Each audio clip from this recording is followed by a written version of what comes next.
Hi, my name is Kaylee, and for this video presentation, Hannah, Maddie, Alyssa, Savannah, and myself are going to be doing an SBARQ for the case study, A Downward Spiral. I'm going to begin with the summary and then go into the first situation. This case study is about a man named John who was suddenly laid off from his job. He had 2 kids and a wife to support, and he applied for unemployment, but when the jobs that he was applying for kept falling through, his mental health and self-esteem were on a downward spiral. He started drinking excessively and eventually got evicted from his house. He was staying with different family members after his wife moved back in with her parents. Once the unemployment checks stopped coming in, he found himself without money or health insurance. However, he got sick and injured, so he sought help from an emergency room department. With no health insurance or money, his medical bills continued to pile up and he was unable to fill his prescriptions. He started sleeping in a homeless shelter and he never sought proper help. Healthcare for Homeless was a group that found him one day and took him under their wing to get him medical assistance, mental health, housing assistance, substance abuse counseling, and nutrition assistance. Through the program, he has a primary care doctor and rarely goes to the emergency department anymore. So on to the situation. John was unable to find employment after losing his job as a delivery driver for a large food delivery company. After not being able to find a job, within 6 months, John stopped receiving his unemployment checks. With panic, John felt evolved into depression, which is when John's drinking began to increase. The combination of John's employment and drinking caused him and his wife to end their marriage and she to move back in with her parents with their kids. John eventually began spending his nights in the park because he was evicted from his apartment and ran out of people to stay with. He is now in poor health from a lack of safe place to live, health insurance, and money to fill his prescriptions.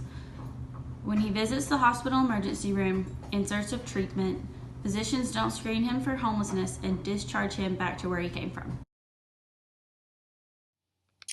Although this is a fictitious recall of events, John's story is vastly similar to various other individuals in the United States.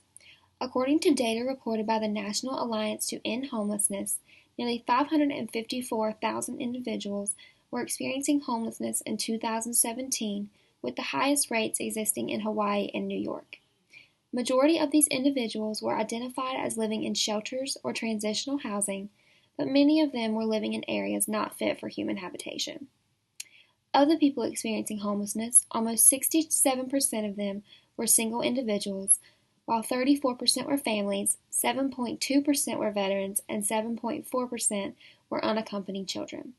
The National Law Center on Homelessness and Poverty denotes several reasons individuals become homeless, and these reasons include a lack of affordable housing, low wages, poverty, and unemployment. Other reasons for homelessness include domestic violence, substance abuse, mental health, and a lack of needed services. For John, his reason for homelessness began as unemployment, but this quickly transitioned into poverty, substance abuse, and a lack of needed services. It was not until John received help from the health clinic for the homeless that he was able to begin to get his life back on track. Before John lost his job, he was stable. But after he lost his job, this is where the problems began to occur. He looked for other jobs, but nothing worked out. This led him to becoming depressed, which led him to start drinking more often. Emotionally, John wasn't in a good frame of mind. He and his wife began to argue more often, which made him become aggressive towards her. She later then left with the kids, and they moved to her parents, leaving him with no income. He was later evicted from the apartment because he couldn't pay rent.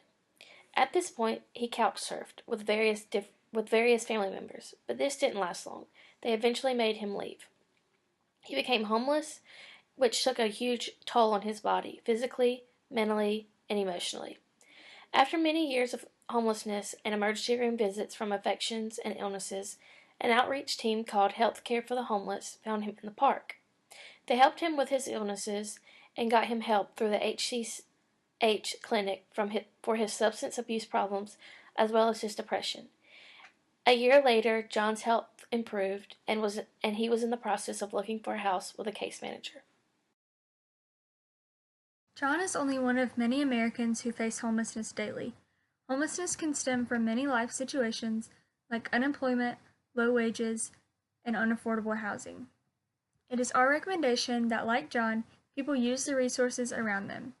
In John's case, Healthcare for Homeless found him and took him in despite his reluctance in the beginning.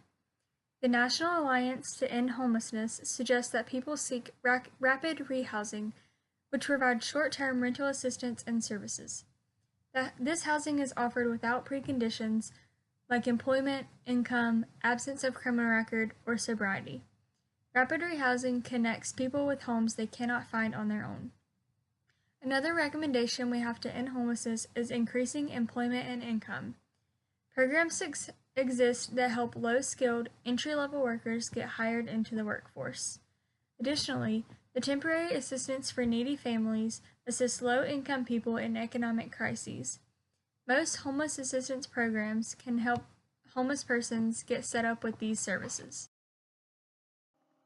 So some questions we came up with pertaining to John's case were, why or what caused providers to continue to look over John and not screen him for homelessness? Was it something that John was leaving out when he was being cared for, or was it something that physicians were overlooking? Also, what steps could be implemented for future patients so a homeless person does not end up being discharged without money to fill their prescriptions? And what kind of personnel could be involved in this discharge process of making sure patients get their medication and are able to take those as prescribed? And lastly, what benefits could John have applied for earlier other than unemployment